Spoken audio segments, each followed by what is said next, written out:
সংগীতাৰ এই অৱস্থা হাতীবোৰ নাহে আৰু মানে যান্ত্ৰিকতাৰ কোলাহলৰ পৰা অলপমান আঁতৰি আজি ওলালোঁ দীপৰ বিললৈ। দীপৰ বিলত গৈ আজি নতুন কথা এটাও শিকিলোঁ। কথাটো হয়তো কিছুৱে জানে, কিন্তু মোৰ বাবে আজি নতুন কথা। সকলোখিনি কম এই ভিডিঅ'টোৰ জৰিয়তে। প্ৰথমে মন্দিৰৰ কাষতে থকা এই ভাংৰা গোসাঁই মন্দিৰত সোমালোঁ। এইটো আচলতে শিৱ মন্দিৰ।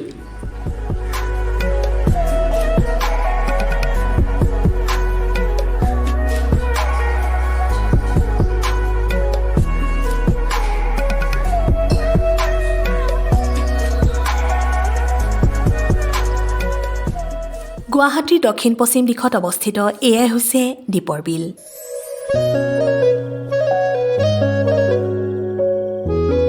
ইয়াত অসংখ্য পৰিভ্ৰমী চৰাই আহে।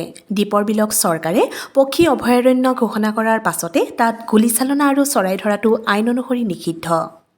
আচলতে কেতিয়াবা নিজৰ পৰিয়ালক সময় দিবলৈ বা নিৰ্জনতাত সময় কটাবলৈ এই ঠাইখিনি বৰ উপযুক্ত।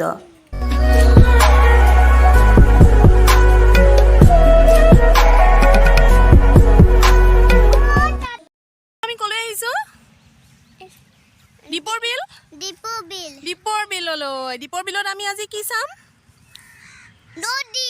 নদী আৰু চৰাই।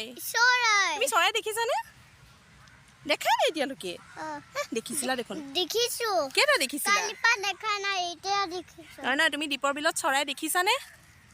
দেখিছো সপোনত। সপোনত দেখিছা? ঠিক আছে, ব'লা আমি এতিয়া ফটো উঠো ন? ব'লা চলো।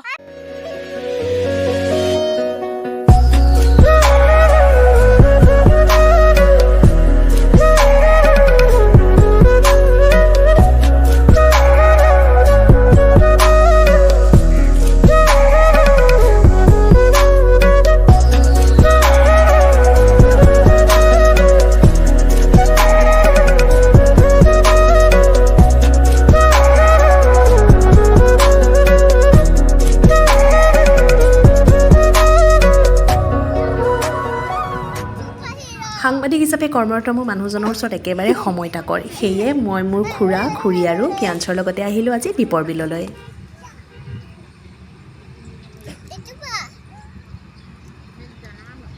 আমি দীপৰ বিলত বহু সময় কটালোঁ। দেখিছেনে পৰিৱেশটো? ইমান যে ভাল লাগিল। তেনেতে দূৰৰ পৰা শুনিলোঁ ৰেলগাড়ীৰ উকিৰ শব্দ। যিহেতু ক্যাঞ্চে ৰেলগাড়ী আজিলৈকে দেখা নাই, তাক ৰেলগাড়ী দেখুৱালোঁ।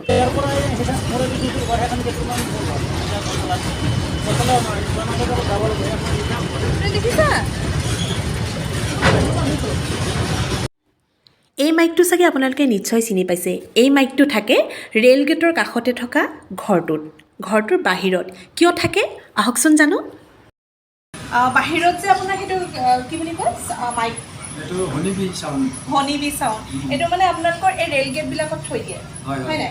কেলে আচ্ছা, কেলে থয় কওকচোন আপুনি? এইটো মানে হাতী আহিলে তাত মানে ৰেকৰ্ডিং কৰা আছে, সেইটো বাজাই দিব লাগে। হনিবি চাউণ্ড আছে, হনিবি চাউণ্ড আছে। যিহেতু মানে মৌলে ভয় কৰে হাতীয়ে, সেইকাৰণে মানে সেইটো বজাই দিলে হাতীবোৰ নাহে আৰু মানে হাতীবোৰ ৰক্ষা পৰে আৰু ট্ৰেইনৰ পৰা। আচ্ছা, মই আজি নতুনকৈ গম পালোঁ এইটো কথা, খুব ভাল লাগিল। Thank you. এই কথাটো আজি নতুনকৈ গম পালোঁ, আৰু আপোনালোকে যিসকলে নাজানে নিশ্চয় গম পালে। ধুনীয়া দিন এটি আৰু ভাল লগাবোৰ সামৰি আমি ঘৰমুৱা হ'লোঁ।